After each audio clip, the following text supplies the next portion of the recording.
Alright guys, long time no see. This is going to be a video reply to Skeptical Heretic. Now I did leave a bunch of comments on his video there, so he's probably already familiar with most of what I'm going to say here, because it's just going to be going through those comments and expanding on them, but it's mainly for the benefit of my audience, whoever's left of it. As Fake Sagan once said, it's publish or perish here on YouTube, so I've been very active, so I don't know how many people are left watching, but here we go.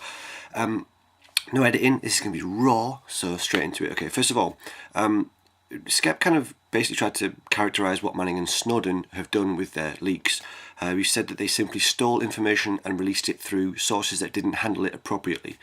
And he said that it wasn't some kind of conscientious act of civil disobedience. Now, I don't think he gets to declare or characterise what those leaks were in that kind of way. If you look at the statements from Manning and Snowden themselves, they absolutely were conscientious acts of civil disobedience. They went into great detail, both of them, about the rationale for those leaks, and those were, completely legitimate civil disobedience reasons that have been supported and backed up by some very esteemed political commentators and previous whistleblowers such as Daniel Ellsberg, who of course was responsible for the Pentagon Papers and such like. Now, so when people like Skeptical Heretic and Cardinal Virtues at the time, now Unseen Perfidy, when they have these arguments, they tend to place a lot of emphasis on hacking away at the character of the people that they're responding to, which I don't think really helps as a main kind of argumentative tactic, because I can make mistakes here in these videos, I can leave things out, I can present ideas in an imperfect way, but that doesn't do anything to address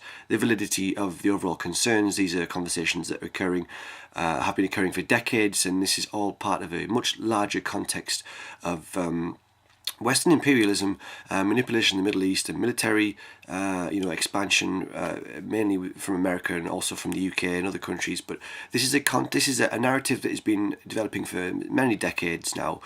So the stuff that we're talking about here needs to be viewed as part within the bigger picture, really. So my mistake in the past has been to get dragged into discussing the minutiae of legislation, such as the NDAA and the AUMF. Tried to do that to my best of my ability. A lot of that comes down to interpretation, though, as we've seen from the court cases that have been held to talk about interpretation of that legislation. But that legislation in itself is part of the bigger problem. Of course, the AUMF NDAA came in after 9/11, and a lot of legislation that was basically rushed through in a time of perceived emergency, and has been expanded upon, and has become even more damaging and more problematic as time has gone on. But more important than looking at what the US government in this case, more important than looking at what that establishment writes down on paper and tells itself that it's supposedly allowed to do, more important than that is to look at their actual actions and what they're actually doing. That's what I'm more concerned with, really. So it's been my mistake to get dragged into the minutiae of that stuff, when really it's important to keep a wider perspective. And I'd really like to see Skep, if he has any interest in doing so, to respond to Pyro's video. Pyro314 made a great video on this topic, again keeping the focus on the wider context.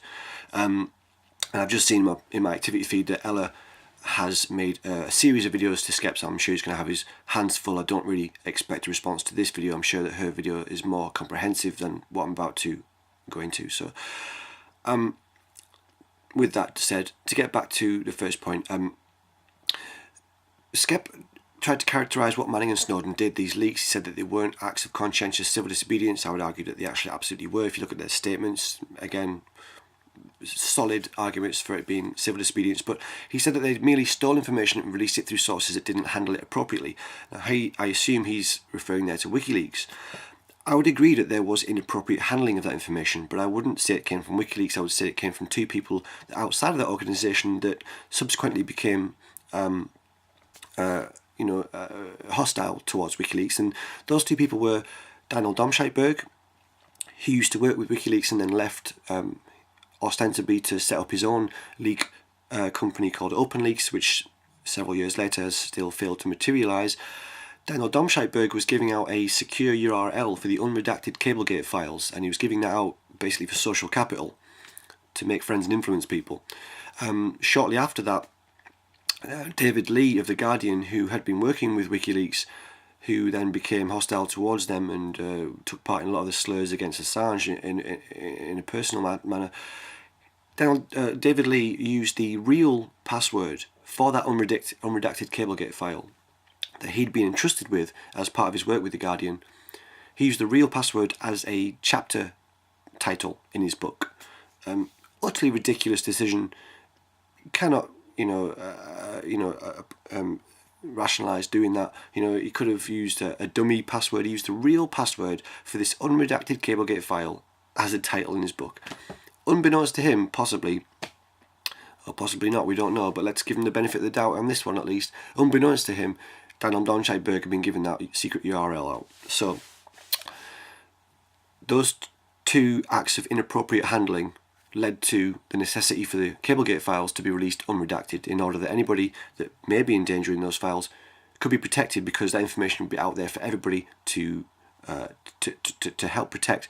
Better that than malevolent states or groups have access to that information in a clandestine manner. So yes, there was inappropriate handling, but I would suggest it was from those people and not from WikiLeaks. WikiLeaks, of course, a legitimate media body that Skep and other people have tried to characterise as something other than a media body. It's really unfair to do that, but the State Department, the US government, has to do that in order to try and go after them and to legitimise their targeting of WikiLeaks as something separate to normal journalism.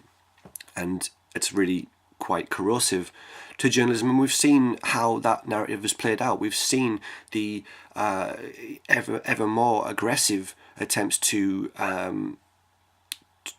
go after journalism, and not just in the US. I have to preface this that when I talk about these issues, a lot of the time I have the US and the UK in mind at the same time, because they are basically hand in hand through all of this, all these goings on.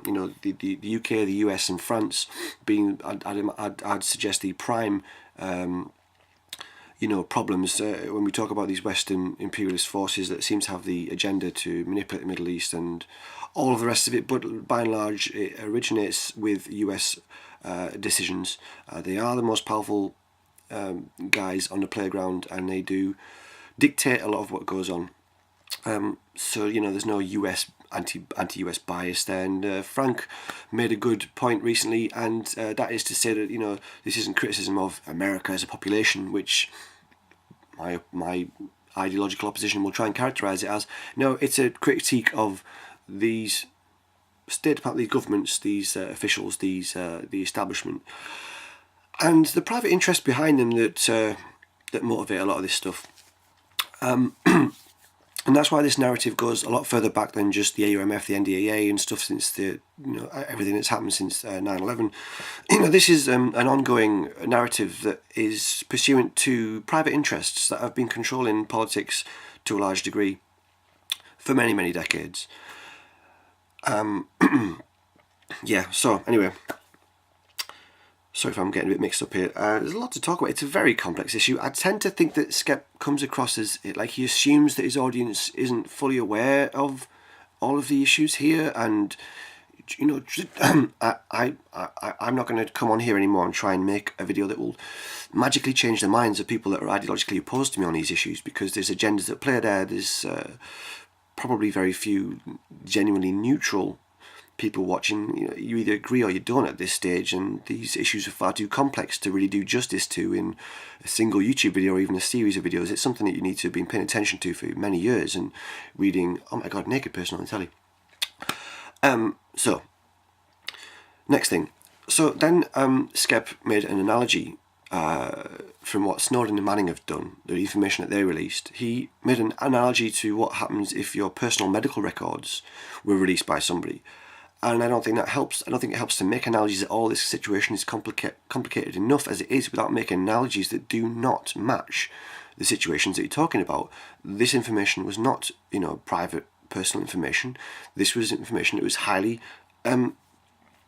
important to the general public. This is, the actions of our government, our elected officials that have been doing things that, had we known about, we might not have been voting for. And so they might not have been able to do those things without our support, having voted for them under false pretexts. And up to the scale of the fact that, this is pretty much agreed now that the Iraq invasion was completely illegitimate. We were lied to get into that. And Manning's leaks, in part, shed light on that illegal war.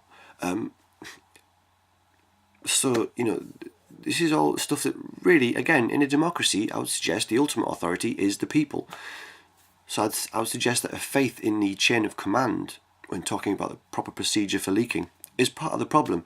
I don't think the proper chain of command, so to speak, can be trusted upon, especially with leaks of this nature, that is relating to information that is systematic problems. This isn't just isolated incidents. Isolated incidents like individual war crimes that someone might notice and, oh, nobody's noticed that yet. Oh, someone really needs to deal with that. No, this is systematic problems. This is stuff like Frago 242, an official order passed down from the highest level to ignore torture. This is stuff like spying on your so-called allies in the UN. It's systematic problems. This is stuff that goes all the way through the system, all the way up the chain of the command, all the way to the top. It's not something that could have been effectively addressed, in my opinion, by talking to your superior in the military or even by going to someone in Congress. This is stuff that was so big, so wide in scope, that it really needed to come out to the public. And as we've seen in previous cases, going through the proper chain of command doesn't work when it's to do with issues on this scale. Thomas Drake is an earlier NSA whistleblower. He tried to go through the proper channels for 4 years when he was trying to blow the whistle on warrantless wiretapping. It didn't work. So then he went to the media to leak information. He was extremely careful about how he did that, how he leaked and handled that information. And yet, despite that, they tried to ruin him. They tried to charge him on espionage counts of several charges of espionage. If they'd have won in court, he would have been in jail for the rest of his life, possibly. Certainly a long, long time. This was a very high-level NSA official, Thomas Drake. And his case, and several others as well, show that the official channels for whistleblowing are not effective when it's to do with systematic corruption and illegal activity. Now, of course, warrantless wiretapping has been codified by Obama and expanded upon. So, Thomas Drake tried to blow the whistle on stuff that happened under the Bush, administration. Nothing happened about it. In fact, that program got even more all-pervasive, violating more rights and being more problematic. And it's been expanded and expanded, and now we're at a stage now where it's just, well, we've seen from Snowden's leaks, it's Orwellian in its scope. So there is many cases you can point to, and Manning experienced some personally himself, where the chain of command was not something to be trusted, to be effective, especially with stuff on this scale. SCEP seems to be concerned with the inappropriate handling of this information. I would suggest that the information therein was about activity that was orders of magnitude more irresponsible. So surely, even if you take SCEP's position, you need to do surely some kind of weighing procedure. Even if there was a case to say that information was handled inappropriately, and I don't think there is from the perspective in the way that SCEP has been laying out, surely you have to do some kind of weighing up procedure and see that it was orders of magnitude more irresponsible, the actions contained therein of those leaks, and the stuff that really needs to be dealt with, and the public had a right to know about, because it's actions that were carried out under our name, effectively, and with our tax dollars. So yeah, that's something I would say about that. Now then, what we got here? So yeah, and SCEP admitted himself that no harm has come to anybody in the 3 years since the WikiLeaks leaks. This talk of potential harm to informants, this talk of potential harm to people named in these documents is still trotted out as an argument against the leaks happening in the first place. But I think it's time to stop talking about hypotheticals and potentials. I think it's time to talk about actual situations, the actual repercussions, the actual harm that has come to people, and the actual harm that came to people via the military and the actual violations, the actual criminal activity, the actual corruption, the actual malevolent activities carried out by the establishment entities, the military, the governments, contained within these leaks. I think it's time to drop talk of potential, to drop talk of hypotheticals. It doesn't help the situation. It's already complex enough. So yeah, I mean, Skep did admit, there was no harm to anybody. Not even the US government is arguing that there's any harm come to anybody. And he says, but in our world of hypotheticals, it doesn't help. We're too far down the line now. This is too broad a discussion to be talking about hypotheticals. We have so much, in reality to discuss. I think it muddies the water to carry on in that vein. Okay, next. But to talk about the list of informants, because this is something that Skep brought up. So the argument was put out by Skep and by others, anti-WikiLeaks people, that there was a certain list, number of informants that were potentially going to be named within these leaks. Now, that was a line that was trotted out by the State Department before those leaks even came out. What happened there, and this is important to include this context, Skep, I think, is that WikiLeaks spoke to the State Department, communicated to them that they would like to work with the State Department to redact those names. They asked the State Department, give us that list. You say you've got a list of 300 informants that could potentially be named within those files. Give us that list, and it will make it all the easier for us to redact those names and to help protect those informants. Okay, the State Department did not do that. They did not share that list of names. WikiLeaks redacted the cables themselves, the information themselves anyway, and none of those informants were named. This was in the Iraq. I think that was in the Iraq war logs. None of those people were named eventually, and WikiLeaks did that redaction by themselves. I think with the media bodies, the Guardian, Der Spiegel, New York Times. Again, they worked with very responsible, respectable media organisations. It was a joint effort. It wasn't. You can't just single out WikiLeaks like that. But the US State Department did not help them. So clearly, their agenda there was not to protect the innocent informants. By the way, informants are usually warlords and militants of opposing groups, opposing the groups that you are trying to eradicate from these areas. Because as we've seen play out in the last decade or so, it's been a case of the US and the UK, taking out one, leadership from a region and in placing another, which has proven to be problematic in the sense that those groups that we're putting in power have had Al-Qaeda affiliated groups within them, and the groups that were, equally if not more brutal than the regimes that we've been displacing. So these informants, they're not, innocent little old ladies on the corner of the street that have seen something and, tipping off the US government. No, the military. Now, informants are usually warlords. They usually, in fact, there is documented cases of it being drug barons that we've turned a blind eye to let them carry on their operations in return for information. So the reason that the US government didn't share that list is probably because they would know it would show quite clearly who they've been working with, and that wouldn't have been good. But clearly their agenda there was a PR battle. They weren't concerned with protecting innocent people. They were concerned with a PR battle, and that's why they didn't help WikiLeaks. So I think that's important. And leaving out context like that, I think, is why it troubles me to see the type of addressing these issues in the way that Skep did.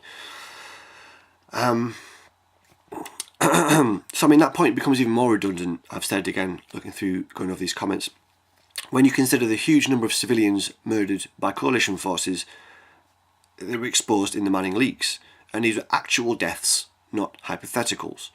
Again, dealing with the real facts of what's gone on there. We don't need to go into hypotheticals to analyse the situation. So yeah, you can say that this potential harm could have come to informants. None has, by the way. But again, we got to do some kind of weighing up thing here and see that the information that was released, detailed actual deaths, actual harm that came to civilians, innocent people. So, and we're talking tens of thousands. Okay, not 300 that the US refused to name and help WikiLeaks look through. So again, I've said, yeah, the faith in the chain of command is part of the problem. I've gone through that bit already. Sorry, I'm just looking through the comments here because I really can't be bothered, editing and such. It takes ages. So I'd say it's a really big problem that Manning has been charged as a spy under the Espionage Act. Clearly what he did was not spying. Clearly he didn't sell this information to a hostile state. He didn't he didn't do any of that. He gave it to a media body that gave it to the public. This in no way can be logically thought of as spying, as espionage. I think that's a real big problem. I think that sets a very dangerous precedent, a precedent that we're seeing play out and get even worse with the targeting of people for doing journalistic work, such as Glenn Greenwald and Barrett Brown and Alexa O'Brien and Kevin Gustola and lots of journalists that have been covering and supportive of WikiLeaks that are being targeted in ways that are designed to intimidate journalism on reporting onto state malevolence. It's a real big problem, and it's you can see the progression and the direction this is going in. So again, it's important to keep an eye on the bigger context here. So as I've said, my mistake in the past has been to get dragged into discussing the minutiae of legislation such as the NDAA and AUMF, which were part of the bigger problem. And I would love to see, I can't remember if I mentioned this at the start of the video, sorry if I did, but Pyro314 did a great video talking about the wider context to Skep. I'd like to see him respond to that if he has the inclination, although I know he's going to have his hands full with Ella's series of videos, and I'm sure that's going to be awesome. I haven't watched them yet. Skep talks about collateral murder, and in one of his videos he showed a clip of collateral murder, and it basically is justification, or basically explaining why the pilots in that helicopter might have been justified in carrying out that attack. He showed the clip that showed them walking along with guns. A couple of the people in the group did have guns. They are in a war zone. They're going to have guns. These were clearly not, I say clearly not, they did not at all look like a group of insurgents, a group of militia. Two of the guys in the group had guns.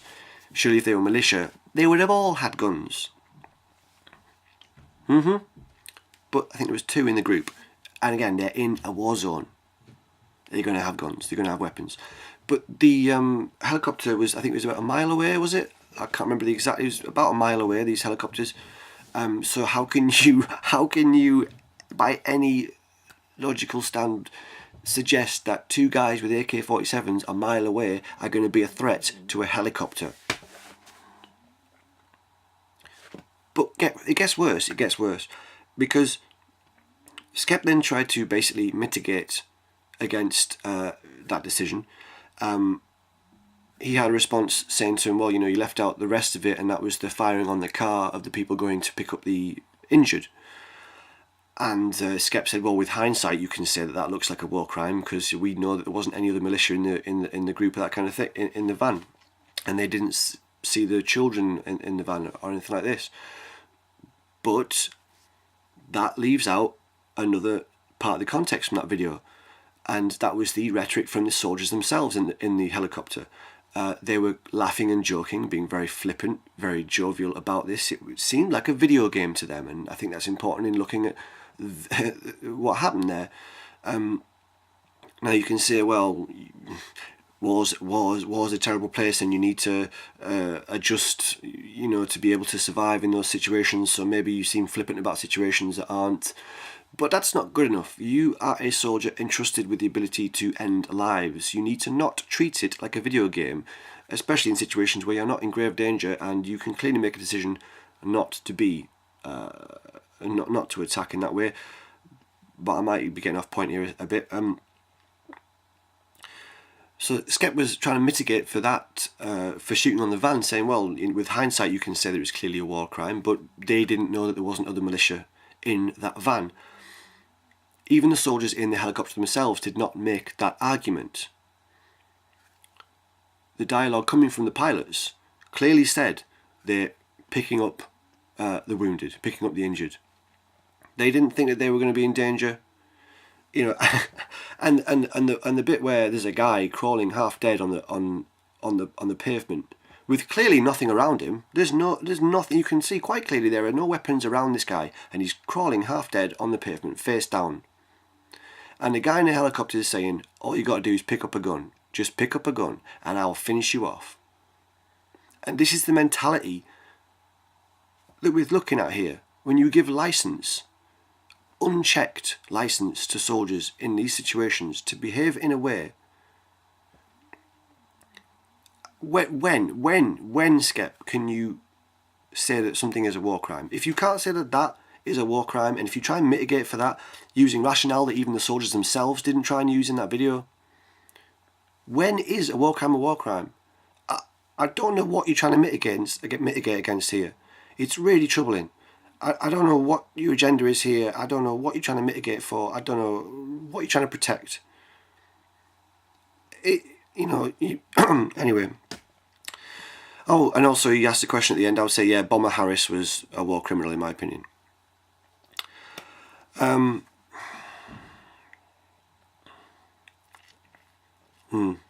So that's it, I guess. Just a quick point as well. Skep said that the penalty for releasing classified docs is 35 years. Well, I don't think that's entirely accurate. Manning wasn't charged with just releasing classified documents. He was charged with several counts of espionage-related charges. Just releasing classified documents is surely something different to that. But again, one of the main points that Skep was making is about he would support Manning if he tried to go through the proper channels first. Well, I think we can point to Thomas Drake as a cast iron example of how going through the proper channels when the problems you're addressing are systematic is completely ineffectual, and the US State Department tried to ruin him. And this is a high-level NSA official that tried to go through the proper channels for 4 years. Nothing happened. He leaked to the media with absolute responsibility, and they still tried to tear him down. Their case collapsed in court. He wasn't in the military. Things were a bit different in the court that NSA, that Thomas Drake went through. There's a whole litany of problems with the Manning prosecution that is, for another video. If people are au fait with that case, you already know. But I've been going on too long. That's it. I'll link in the low bar a video by Pyro314 that is really great. And I'm going to go and watch Ella's series of videos to Skep. So that's it. Alright guys, bye.